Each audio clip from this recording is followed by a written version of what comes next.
The Spectator magazine combines incisive political commentary with books and arts reviews of unrivaled authority.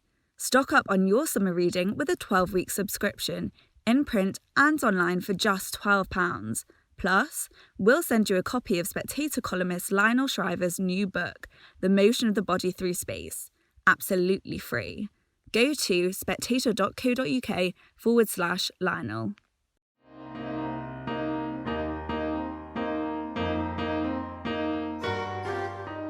Hello and welcome to Audio Reads. This week, Fraser Nelson makes the case for why we should be giving citizenship to the Hong Kong Chinese. We also hear from Douglas Murray, who asks why lockdown seems to be exempt for Black Lives Matter protests. And finally, Tanya Gold, our restaurant critic, turns her hand at monstermunch. First up, Fraser Nelson. When the fate of Hong Kong was last seriously considered by a British Prime Minister, the world looked very different.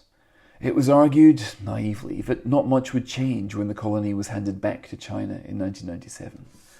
There was a deal that had been struck. Beijing would run only the defence and the customs control, and otherwise Hong Kong would be self-governing. Now, it was always unlikely that China would honour its promise, but the pretence at the time was pretty useful to a Tory party that was, to its shame, terrified of the alternative, of admitting that Britain had a moral duty to its subjects and to let them stay British, which meant allowing them to settle in the UK if they wished. The deal with China is now in tatters. Beijing has been gnawing away at Hong Kong's liberties for years and is now engaged in an all-out assault. The street protests, which had been going on for almost a year, ended with a COVID lockdown, but China has used the interregnum to come back with its biggest crackdown yet. Last month, it said that Hong Kong will become subject to Beijing's laws on subversion. These are laws currently used to jail Tibetan and Uyghur dissenters. Other crackdowns on free speech are also on their way. So, in other words, we've seen an end to the one country, two systems treaty agreed in the handover, an end to Britain's deal with China, and an end to our ability to dodge the question, what is Boris Johnson going to do now? But the answer, so far, is actually quite a lot. The Prime Minister has offered a full-throated defence of the Hong Kong Chinese with a kind of passion that would have been unthinkable in the coalition years. Back then, George Osborne had a very different policy on China. He wanted to secure as big a slice of his economic pie as possible, getting as many contracts and as much cash back to Britain as he could get away with. And as he knew, there are unwritten rules for countries who play this game. Never receive a Dalai Lama as a guest, never raise the subject of human rights during foreign visits. The Chinese press actually praised Theresa May for perfecting this peculiar art. Never challenge Xi Jinping's ambition to control China's periphery, and most of all, no support or succour should ever be given to Taiwan, Tibet, or especially the young protesters waving the British flag in the streets of Hong Kong. If any of these rules are broken, then so are relations with Beijing. It is extraordinary just how fast Boris Johnson is dumping David Cameron's policy. He's emerged from the COVID crisis shaken by the extent of Britain's reliance on China, and he's ready to reset relations, even if that means a far harder stance. The Foreign Secretary, Dominic Raab, has declared China to be in breach of international law with his latest crackdown, and he's talking about Britain's historical responsibilities to the people of Hong Kong. And he's actually given a meaty policy to the end of this. He's letting them come here on a 12-month visa rather than the standard 6 months. This he describes as a pathway to citizenship. It's an offer that applies to almost 3 million people who currently qualify for British national (overseas) status. This is a kind of passport. It's a consolation prize given to the Hong Kong Chinese, which entitles holders to virtually nothing. It will now mean a bit more, the right to stay here for a year, with the possibility of permanent citizenship dangled tantalisingly. But I'm afraid to say it's still studded with doubt. What would actually happen at the end of 12 months? What does a pathway to citizenship mean? Not very many of the high-skilled migrants Britain seeks are likely to move from one country to another on such a relatively flimsy promise. So Britain's opportunity is to go the whole way and offer full citizenship. That is what we should have done in the first place, and that case can be made anew. We can start with the moral argument made by this magazine 3 decades ago. Hong Kong was only ever Britain's under a 99-year lease. The land itself had to revert. But the people, they ought never to have been parcelled up with him. They ought never to have been handed over to anybody. At the time, the Spectator argued that the Sino-British Agreement of 1984 afforded nobody any real protection. We're giving them nothing in which they can have confidence, the editorial said. Hong Kong is a colony, which means that Britain has an absolute responsibility to its people, particularly as, unlike in other colonies, those people have not actually asked for independence. Full citizenship, we argued, was the only decent offer to make. Now, the pretense that Hong Kong's independence would be respected by the agreement until 2047 was impossible to keep up, even when Boris Johnson was Foreign Secretary. When he was out there commemorating the 20th anniversary of handover, he ascribed the territory's success to a high degree of autonomy as enshrined in the Sino-British Joint Declaration. He was the only one attaching any importance to that. Beijing rubbished it, with a foreign ministry spokesman dismissing this treaty as, quote, a historical document which no longer has any practical significance. Beijing has since been as good as its broken word. 6 years ago, pro-democracy protesters were using umbrellas to defend themselves against the tear gas of the police. The protest failed, but the umbrellas became a symbol of the movement. Beijing has been sending over, meanwhile, increasingly authoritarian legislation for the Hong Kong authorities to approve. There was the extradition law this time last year, which brought 12,000 protesters out onto the streets. Last month, they proposed to make booing the Chinese national anthem punishable by 5 years' imprisonment. This is a bit of a problem for the Hong Kong football fans who've grown quite fond of booing that anthem. Now they can get sent to the gulag if they do so. All of this bodes pretty ill for the future. It's absurd now to think that the Tories were so terrified of granting free movement to just 3 million people in Hong Kong, given that hundreds of millions of EU citizens have had the same right. Britain has since proven itself to be the world's most successful melting pot, integrating 5 million migrants over the past decade, with none of the far-right political backlash seen on the continent. It's pretty hard to argue that there'd be any problem in settling the Hong Kong Chinese, the best educated and the most highly skilled and productive immigrants that any country could ask for. The Brexit debate exposed several misunderstandings anyway about the concern of immigration. It's not that people feel Britain is full. This was a claim made even in 1984 when our islands accommodated 10 million fewer people than they do now. The concern is about the ability to control immigration, and Brexit has brought that control. You can see in the opinion polls, as a result, the concern about immigration since Brexit has plunged. Britain is one of the most welcoming countries in the world, and welcoming Hong Kong Chinese, who were until recently fellow subjects of the Crown, would not be something that would rise anything like public discontent. At a time, anyway, when countries are competing for the high-skilled people, Britain's moral duty and its economic self-interest have become aligned. As one Tory MP puts it, the biggest problem is how many of the Hong Kong Chinese we can actually win over here. But Britain, on this front, really is at a disadvantage. The Foreign Office has calculated that those leaving Hong Kong are more likely to go to countries with a large diaspora. Canada and Australia, for example, score pretty strongly on this front, having acted to take in tens of thousands at the time of the handover when Britain did not. Our behaviour then was pretty bad, and it will have led to a loss of confidence in Britain. That's something we're going to have to make up for now. So perhaps even the offer of full citizenship will not be enough. We should be waiving paperwork fees to underline the fact that this time we really are serious. And there's plenty of precedent for us making this offer. In the 1960s, Uganda's Asians were facing persecution from Idi Amin, who was saying that he'd been told in a dream to expel them. Ted Heath's government then arranged airlifts, and people were then arriving in their thousands in what David Cameron did later described as one of the most successful group of migrations anywhere in the history of the world. Among those newcomers were Sushil and Anjana Patel, whose daughter, Priti Patel, is now our Home Secretary. The parallels between the Hong Kong Chinese and those of other situations are not lost on her, nor on Dominic Raab, whose Jewish father came to Britain from Czechoslovakia to escape the Nazis in the pre-war years. Both of them have been working since September to set up a fast stream solution for Hong Kong. And the way they both see it, this is not just about the fate of a few million people in Hong Kong, this is about Britain's role in the world. One cabinet member put it this way: look around the cabinet table. There's Dominic Raab, Priti Patel, Rishi Sunak, all children of immigrants who just see this whole question in a different way. That we're looking here at a British tradition that needs to be lived up to. And the Prime Minister, said the cabinet member, has been absolutely rock solid on this. He's been the one leading it.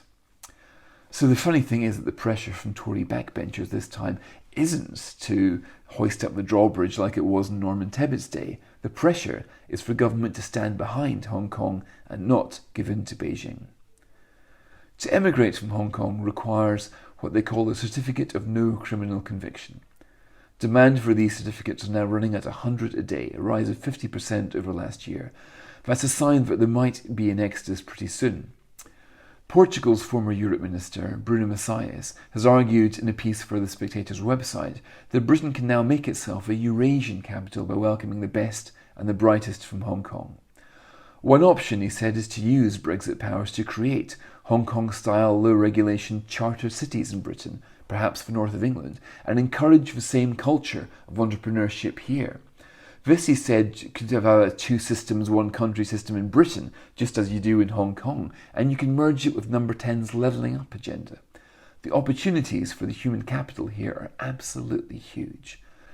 But to make the most of them, Britain will have to act, and act fast. You can see why ministers are reluctant to offer full citizenship. A bill would take time to pass Parliament and risk legal challenge from those who say that other migrant groups deserve the same treatment. So the ministers are arguing that right now what they're doing, this plan for 12-month visas along with the offer to a path to citizenship, is a backdoor means of achieving the same result. So why, ministers ask, will we take the harder route of offering full citizenship if that will risk a backlash in Parliament and perhaps in the wider country? I'm afraid to say there's a simple answer to that question. Britain has lost credibility. We let Hong Kong down badly last time. That's why we need to make firm assurances this time. Some argue that an exodus from Hong Kong would actually suit Beijing, removing the pro-democracy troublemakers. Perhaps so, but we can no longer regard them as pawns to be deployed on a diplomatic chessboard. The choice surely should be theirs. And anyway, the past 23 years have shown that Hong Kong is not making China more democratic. Instead, China is making Hong Kong more autocratic, contrary to Britain's promises at the time. That's precisely why the offer of full citizenship should be made now. You can certainly say that Boris Johnson's up for a fight. He's urged China to back down, and he said that Britain is standing ready to act if Beijing pursues its crackdown. But this global Britain agenda, that was his soundbite. It was never really given life when he was Foreign Secretary. Even presenting the option of full British citizenship would empower those who wish to stay, just by letting Beijing know that if they do push things too far, then people will flee Hong Kong just as surely as so many of the island's current inhabitants fled Mao's China. At the time of the handover, the Spectator argued that even the offer of British citizenship will be a powerful form of help, because it offers, as we put it, an insurance policy in case the worst comes when Beijing takes over. The worst has not come, at least not yet. Hong Kong still remains one of the most prosperous places in the world. But with Xi Jinping now pushing his authority to the limit, the time has come to offer the full citizenships that were once denied, and finally to right an historic wrong. That was Fraser Nelson. And now Douglas Murray.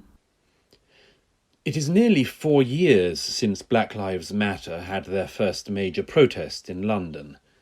Emulating their US counterparts, the protesters held up their hands and chanted, "Hands up, don't shoot," a chant popularised after the 2014 killing of Michael Brown in Ferguson, Missouri.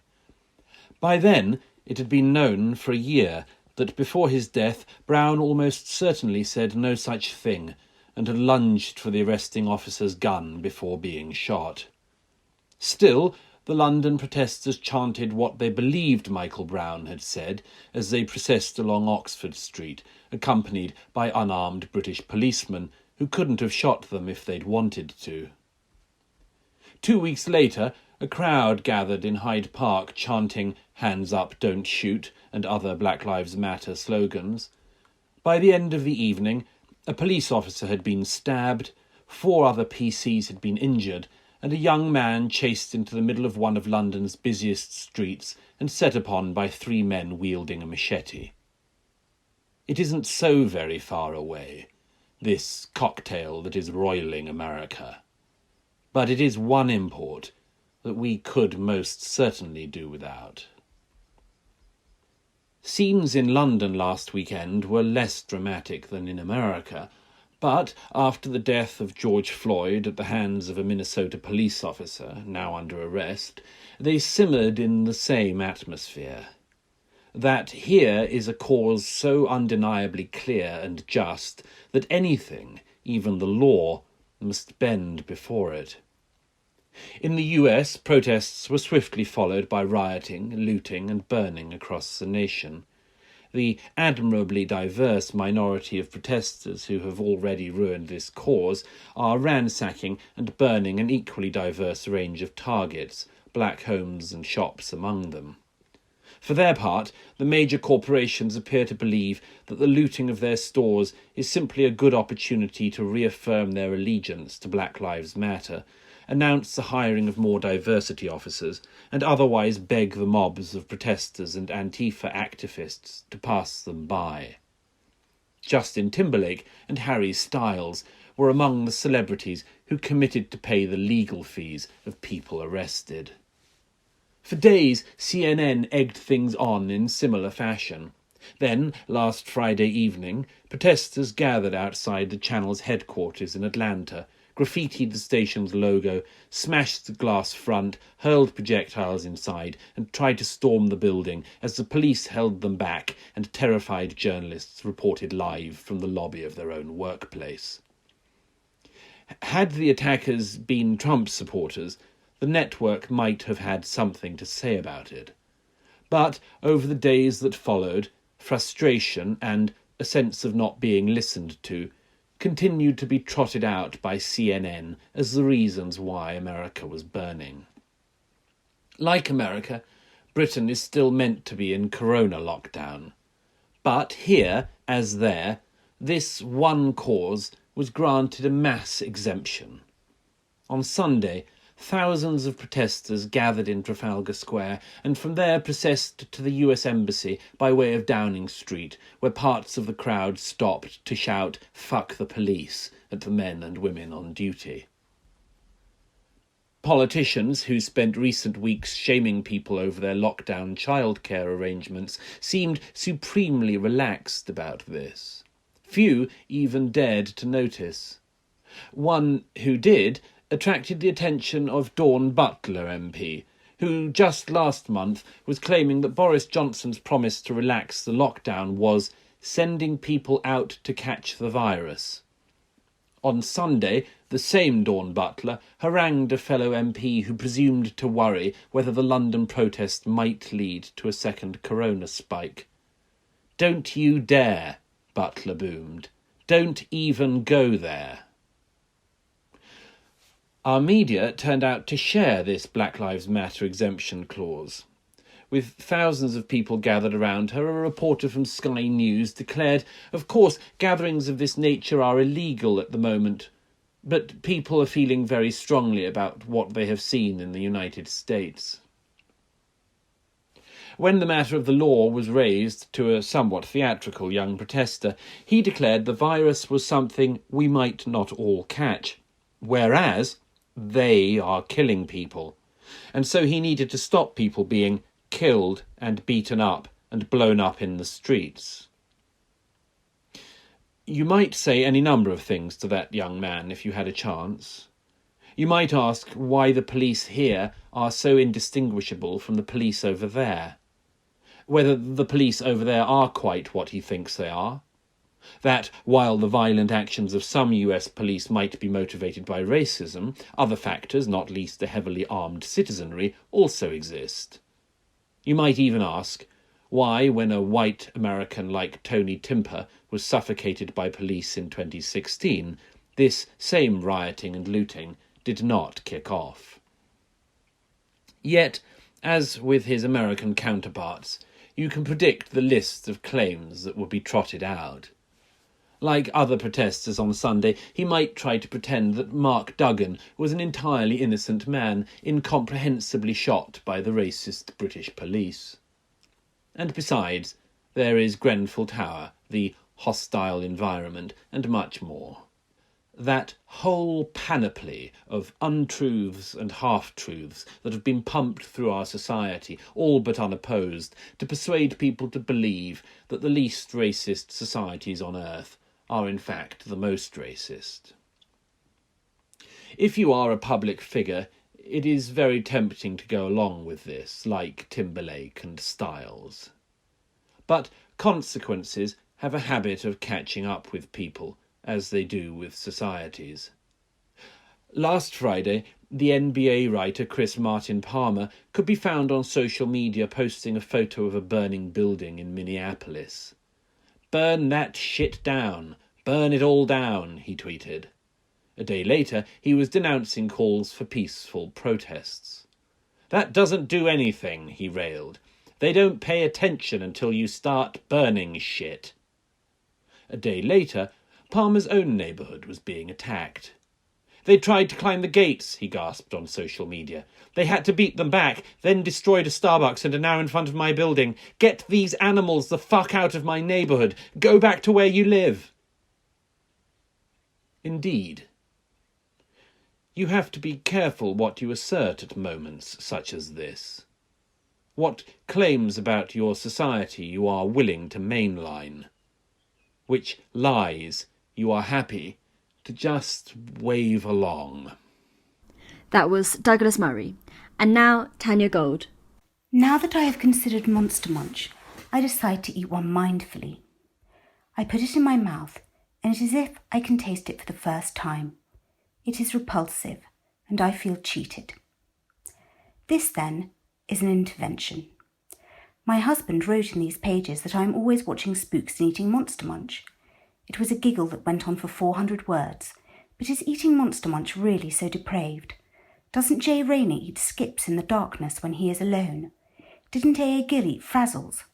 I know I do, but only when I am depressed, which is quite often these days, and then I wish I hadn't. I could say I do it for the metaphor.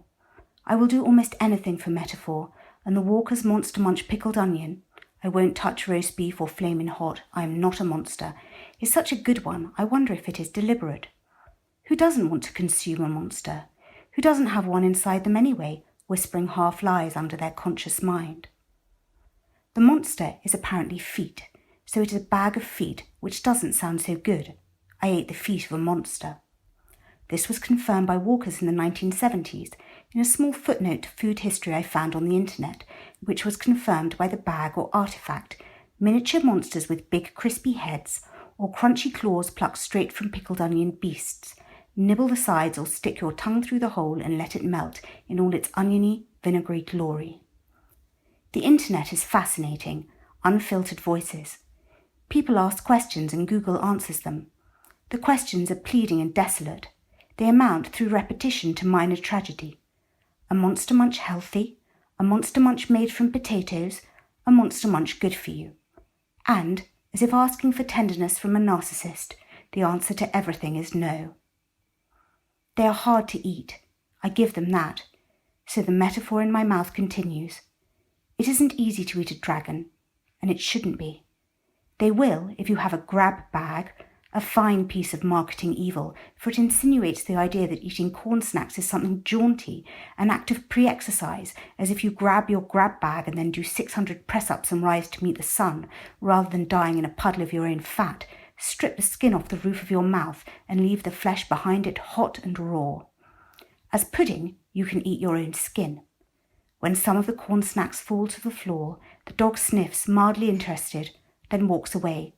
Even the dog won't eat them, and he'll eat anything. I wonder if I do it to feel alive. It is a deadening time pandemic, fear and fire, and what makes you feel more alive than maiming yourself and swallowing your own skin in a socially sanctioned ritual known as snacking? But if it makes you feel alive, it also makes you feel dead. A drug then, a low-grade, lurid, easily available late capitalist drug in the shape of a fictional monster's stinking foot. Trust me, stick with the opiates if you can take the come down. Morphine is what you need now. You can follow the tiny lines of your dreams. Monster Munch, on reflection, just isn't the same. More late Monster Munch information. They used to be called the Prime Monster. So, in 1977, when invented, this snack, it is absolutely not a crisp, was a political attack on James Callaghan. This makes me wonder if, alongside raising Donald Trump in a nappy balloon, activists would like to eat feet-shaped snacks imagined to be attached in life to their preferred nemesis. It would be pleasingly meaningless. That was Tanya Gold. Thanks very much for listening, and join us again next week.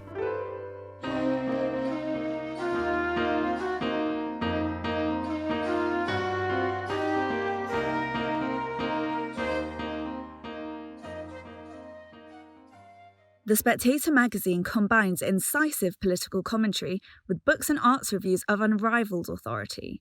Stock up on your summer reading with a 12-week subscription, in print and online for just £12.